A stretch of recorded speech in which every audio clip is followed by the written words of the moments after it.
کرتا ہوں اب تو بڑا سخت وقت آ گیا۔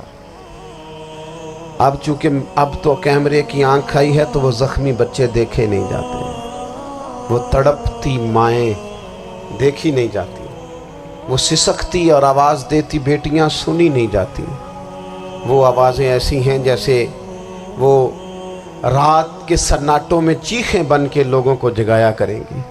خدا را کچھ جرم ایسے ہوتے ہیں جن کی سزائیں بڑی سخت ہوتی ہیں، جن کی معافی بڑی مشکل سے ہوتی ہے۔ اپنے اندر جذبہ ایمانی پیدا کریں۔ وہ میرے دوستو، بستر پر بھی تو لوگ ماری جایا کرتے ہیں نا۔ اپنی زندگی رسول اللہ صلی اللہ علیہ وسلم کے دین کے نام کرو۔ جذبہ جہاد، شوق شہادت اور عشق رسول، یہ عناصر ہیں جو امت مسلمہ کو پیروں پر کھڑا کریں۔ 2 منٹ کے لیے سوچو، امت اگر اسی طرح کٹتی رہی، پریشان رہی، دکھتی رہی اور باری باری کر کے، اقبال نے کیا کہا تھا؟ اس نے کہا تھا وطنوں میں، انہوں نے کہا تھا کہ ان تازہ خداؤں میں بڑا سب سے وطن ہے، جو پیرہن اس کا ہے وہ مذہب کا کفن ہے۔ عزیز دوستو، جن لوگوں کی منزل ہوتی ہے نا، جو لوگ طے کر لیتے ہیں ہم نے کہیں پہنچنا ہے، تو پھر سفر جب کرتے ہیں نا، ہم طے کرتے ہیں کہ آج مجھے فیصل آباد، لاہور کسی جگہ جانا ہے، تو پھر رستے میں یہ تھوڑی دیکھا جاتا ہے کہ سپیڈ بریکر کتنے آئے، یہ تھوڑی دیکھیں گے کہ راہ کے اندر چنچی رکشے، گاڑیاں اور باقی چیزیں کتنی آئیں۔ سفر کا تعین کریں اور سفر شروع کرتے رہیں۔ بس میلاد کی محافل میں اور خوبصورت جگہوں میں کوئی تلخی والا بعض اوقات کام ہو بھی جائے تو تلخ ہونا نہیں، لینا مزہ ہی ہے۔ سمجھ میں آئی بات؟ اللہ تعالیٰ آپ کو خوش رکھے، اس کا بھی لطف ہی حاصل کرنا ہے اللہ کے فضل سے۔ دنیا میں پریشان وہ بندہ ہوتا ہے جو ذہنی طور پر، نفسیاتی طور پر الجھ جاتا ہے۔ آپ نے الجھنا نہیں، محبت سے بیٹھنا ہے۔ چند ایک باتیں عرض کرنی ہیں، اس بات میں کوئی شک نہیں، ایک کو ذرا کم کر دیں، اس میں کوئی شک نہیں کہ ایمان نام ہے حضور کی محبت کا۔ محبت مصطفیٰ کریم صلی اللہ تعالی علیہ وسلم ایمان کی جان ہے، اور یہ دین اسلام کا بہت بڑا انعام ہے کہ وہ کہتا ہے کہ حضور سے پیار کرو۔ اس لیے کہ جب نبی پاک سے محبت ہو جاتی ہے تو زندگی ویسے ہی آسان ہو جاتی ہے۔ اے عشق تیرے صدقے جلنے سے چھٹے سستے، جو آگ بجھا دے گی اب وہ آگ لگائی ہے۔ کیا ہوتا ہے کہ انسان کے لیے زندگی آسان ہو جاتی ہے۔ میں نے عرض کیا تھا کہ پتہ ہی نہیں چلتا کمانڈر ان چیف کون ہے۔ اللہ آپ کو سلامت، ٹھیک ہو گیا جی، اب آنے دے دوستوں کو، بیٹھ جائیں جی، آپ لوگ آگے نہ ہو، پیارے بیٹے بیٹھ جاؤ جہاں جگہ نہیں، آپ اس طرح بھاگے دوڑے تو نانا، محفل میں آئیں، اس کا ادب کا خیال کریں، آپ تشریف رکھیں، بس بیٹھ جائیں جہاں جگہ مل رہی ہے۔ جو دوڑ کے آ رہے ہیں یہ اطمینان سے آئیں گے تو باوقار لگیں گے۔ اللہ آپ کو سلامت رکھے، برکت دے، ماشاءاللہ، اللہ تعالیٰ آپ کو برکات دے۔ اوہو، یہ کنٹرول، اتنا مجمع کنٹرول نہیں ہوتا، کوئی بات نہیں، وہ انجی ہوتا ہے ہر روز تھا۔ نعرہ تکبیر، نعرہ تکبیر، نعرہ رسالت، نعرہ بس جی بیٹھ جائیں، رسالت۔ اب تشریف رکھ، جلدی سے بیٹھ جائیں جی، آپ جو کھڑے ہیں یہ غلط کر رہے ہیں، 1 سیکنڈ سے پہلے بیٹھ جائیں، فٹافٹ فٹافٹ، فیصلہ کرنے میں اتنی دیر، لو جی ماشاءاللہ ٹھیک ہو گیا۔ اب آپ توجہ، بولے نہیں جی، اب بولنا سوء ادب ہے، بولے نہیں، بڑی مہربانی، اطمینان سے بات سنیں۔ نبی پاک علیہ السلام کی جو محبت ہے نا، وہ انسان کے لیے زندگی کو آسان کر دیتی ہے۔ حضور سے پیار ہوتا ہے نا تو بندہ نفرت کرنی ویسے ہی چھوڑ دیتا ہے۔ حضور سے پیار کرتا ہے، ہرس، ہوس، لالچ ویسے ہی نکل جاتا ہے۔ جب حضور سے محبت ہو جاتی ہے، نماز پڑھنا، درگزر کرنا، درود شریف پڑھنا، قرآن پاک پڑھنا، دین کی خدمت کرنا، حتیٰ کہ جان دینا بھی آسان ہو جاتا ہے۔ نبی پاک علیہ السلام کی محبت انسان کو کبھی بھی ان تقاضوں کو سمجھنا پڑے گا۔ تازہ دم رکھتا ہے حضور کا پیار، شرط یہ ہے کہ محبت صحیح ہو، اصلی ہو، باطن میں ہو۔ یہ آپ کو آپ کے ذہن کے اندر کبھی بھی کسی بدبو کو نہیں آنے دے گی، طبیعت کو تازہ دم رکھے گی، سکون میں رہے گی۔ لیکن نبی پاک علیہ السلام کی محبت کے کچھ تقاضے ہیں، ان تقاضوں کو سمجھنا پڑے گا، بالخصوص امت اس وقت جس جگہ پہ کھڑی ہے۔ آپ دیکھیں کہ اتنی بربریت اور اس جیتے جاگتے دیکھتے ماحول میں کہ جس میں ہر چیز کیمرے کی آنکھ دیکھ رہی ہے، اس میں اس قدر زیادہ اسرائیل کی جارحیت، اس کے جواب میں دو تین تازیانے ہیں جو سمجھنے والے۔ ایک ہے کہ میں کوئی جذباتی بات کروں گا، آپ اس کی تائید کر دیں گے۔ ایک ہے کہ پہلوؤں پر غور کرنے کا وقت ہے کہ اتنے کٹھن ماحول میں بھی اگر مسلم امہ کے لیڈر بیدار نہیں ہو رہے تو آپ کو پس منظر سمجھنا پڑے گا کہ ہم نے نبی پاک کی محبت کے تقاضوں کو نہیں سمجھا۔ حضور سے محبت ہے نا تو پھر نبی پاک کو تو سادہ طرز زندگی پسند ہے، حضور کو تو پسند نہیں ہے۔ اللہ کے محبوب نے تو دعا مانگ کے فقیری لی اللہ تعالیٰ سے۔ آپ کو پتہ ہے جب بندہ بہت زیادہ آسانیوں میں چلا جاتا ہے، بہت زیادہ اس کے پاس سہولیات ہو جاتی ہے، اس کا مرنے کو دل نہیں کرتا۔ خود نبی پاک علیہ السلام نے فرمایا قیامت کے قریب کافر تم پر جھپٹیں گے جس طرح بھوکے لوگ کھانے پر جھپٹتے ہیں۔ حضور کیوں، ہم تھوڑے ہوں گے؟ فرمایا نہیں، تمہیں دنیا سے محبت ہو جائے گی اور موت تمہیں بری لگے گی۔ اتنے بڑے بڑے بنگلے، عالی شان محلات، کس کا چھوڑ کے مرنے کو جی چاہتا ہے معاذ اللہ۔ نبی پاک کی محبت کا تقاضا سمجھو، ایسا نہیں کہ وہاں دولت آئی نہیں۔ حضور تو فرماتے ہیں کہ اللہ نے خزانوں کی کنجیاں میرے ہاتھ میں رکھ دی ہیں، لیکن میں نے عرض کیا مالک ایک وقت روٹی دینا اور ایک وقت کا فاقہ دینا۔ کنجیاں خزانوں کی اللہ نے دی۔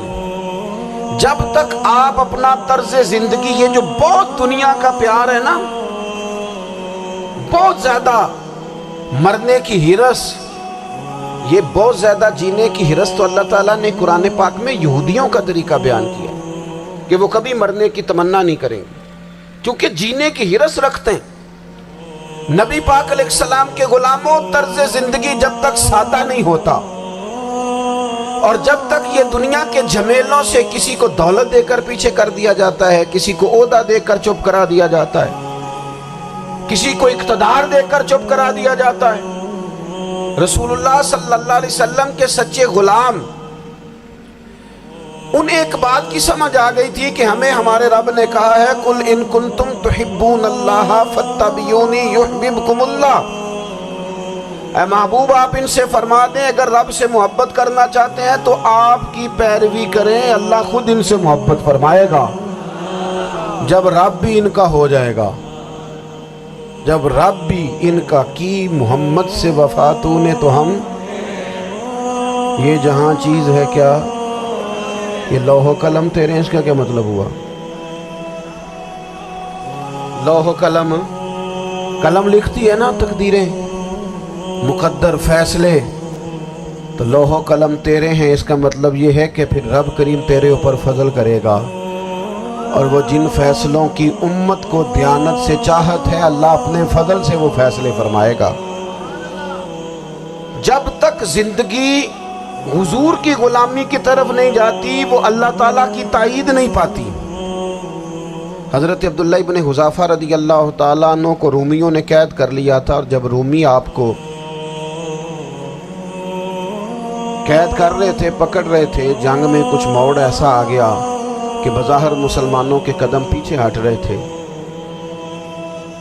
1000 آدمی نے، 100 آدمی نے مل کے آپ کے گرد گھیرا ڈالا اور بڑی مشکل سے آپ کو گرفتار کیا۔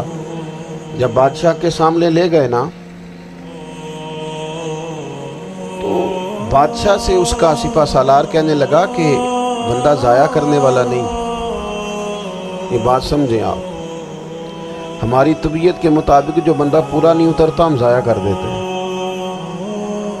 حالانکہ اگر آپ کو مخالف صف میں بندہ کام کا نظر آئے تو آپ غور فرمائیں کہ یہ ہمارے قافلہ محبت میں کیسے شامل ہو سکتا ہے. اس کے لیے جدوجہد کریں تاکہ اس سے کام لیا جا سکے.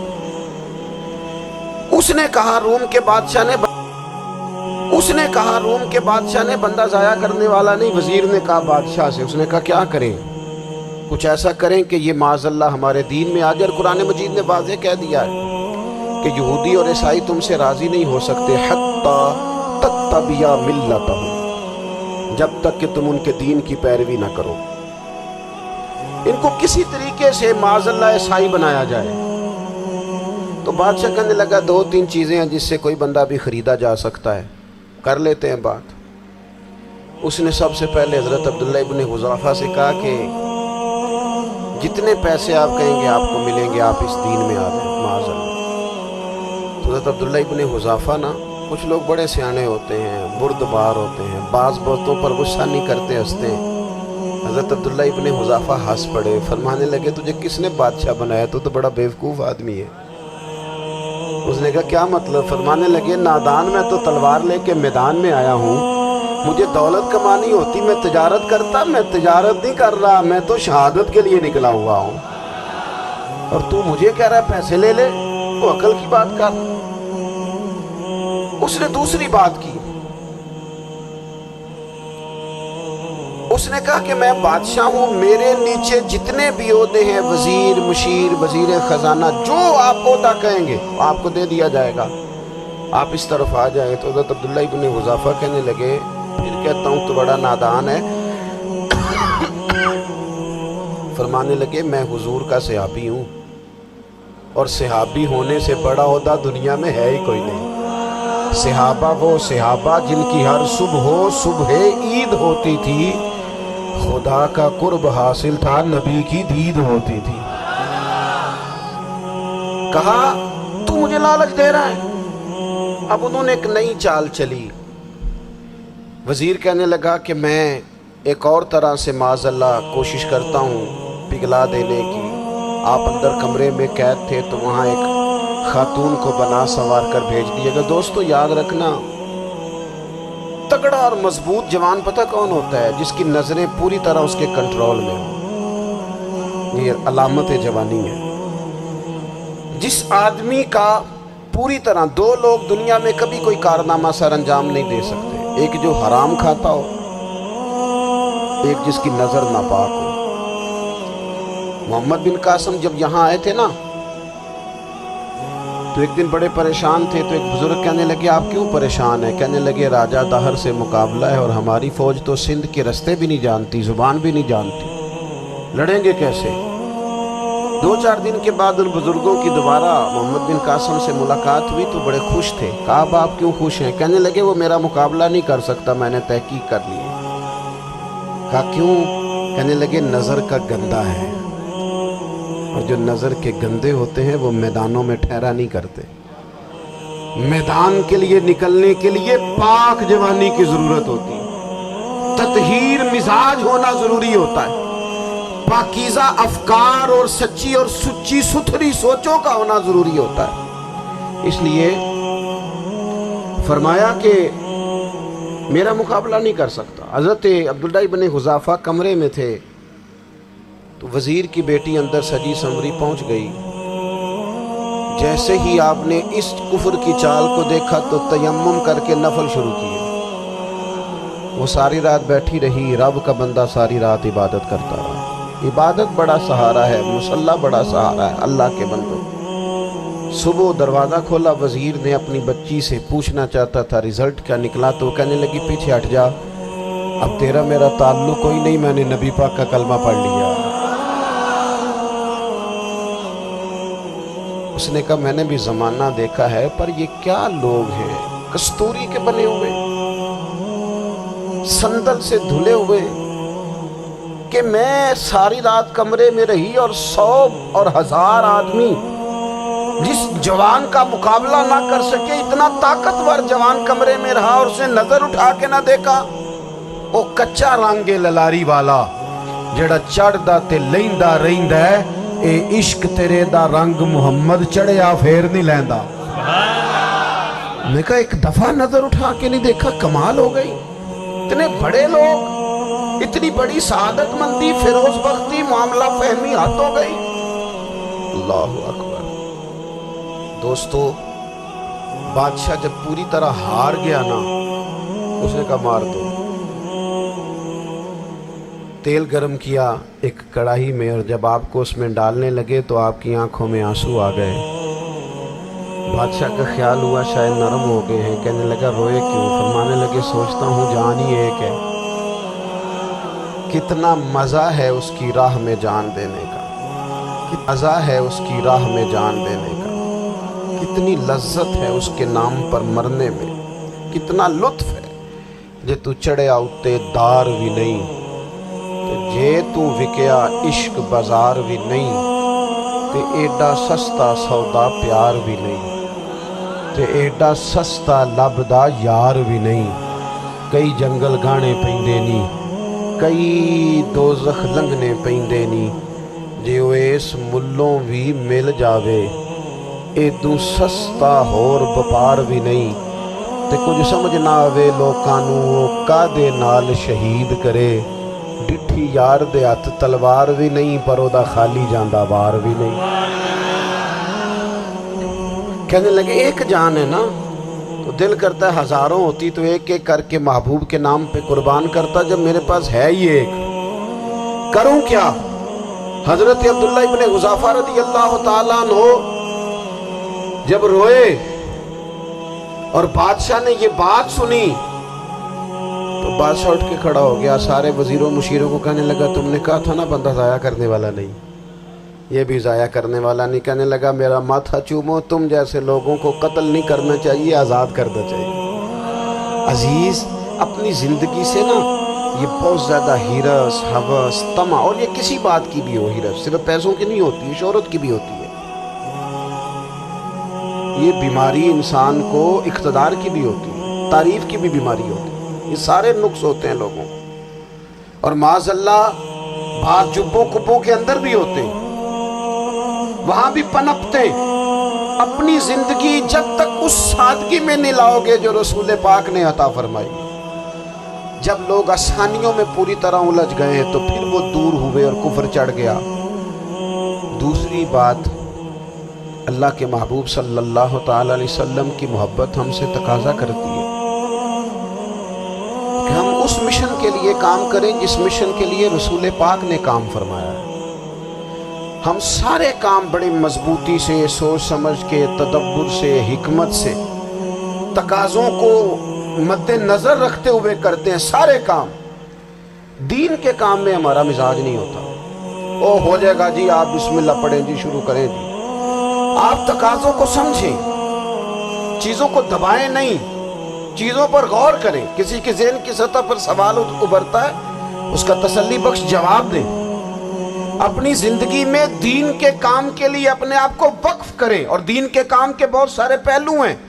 ہزاروں لوگوں کو قرآن پاک ٹھیک پڑھنا نہیں آتا، ہزارہ لوگ ہیں جو قرآن مجید کے مطالب سے آگاہ نہیں ہیں، دین کی بنیادی ضروریات سے لوگ نابلد ہیں۔ میں آپ کو کس طرح یہ بات سمجھاؤں کہ ہزاروں کی تعداد میں طلاقیں اس لیے ہوتی ہیں کہ مردوں کو طلاق کے مسئلے نہیں آتے، انہیں پتہ نہیں ہے کہ مجھے حقوق زوجین کے معاملے میں کیسے چلنا۔ ڈھیر سارے گھروں میں تباہی اس لیے ہے کہ تربیت اولاد کا دینی منہج ہمیں نہیں پتا۔ اپنا حصہ ملائیں دین کے کام میں۔ ایک آدمی کو اگر تو نمازی کرنے میں کامیاب ہو گیا، تیری زندگی بدل گئی۔ وہ دین بیزار لوگ جو ہمارے بیچ بیٹھ کے ہماری نوجوان نسل کو پگڑی اور داڑھی کا نام لے کے بنیادی طور پر دین سے دور کرتے، ایسے نوجوانوں کو دین کا پیغام محبت دے کر دین کے قریب کرنا ہماری ڈیوٹیوں کا حصہ ہے۔ ہمیں ذمہ داری کا احساس کرنا پڑے گا، ہمیں یہ خاص قدم اٹھانا پڑے گا، توجہ دینی پڑے گی۔ مساجد، مدارس، میں آپ سے عرض کروں، اتنی ڈٹ کے مخالفت ہوتی ہے نا مدرسوں کی، اتنی ڈٹ کے۔ میں ادارہ چلاتا ہوں، اس کے چلانے میں جو مشکلات ہیں وہ تو ہم بتا نہیں سکتے آپ کو، اس لیے کہ میری قوم، میرا اس قوم سے تعلق ہے جو نعت خواں امیر کرنا چاہتی ہے، مدرسے نہیں، نقیب خطیب پیدا کرنا چاہتی ہے۔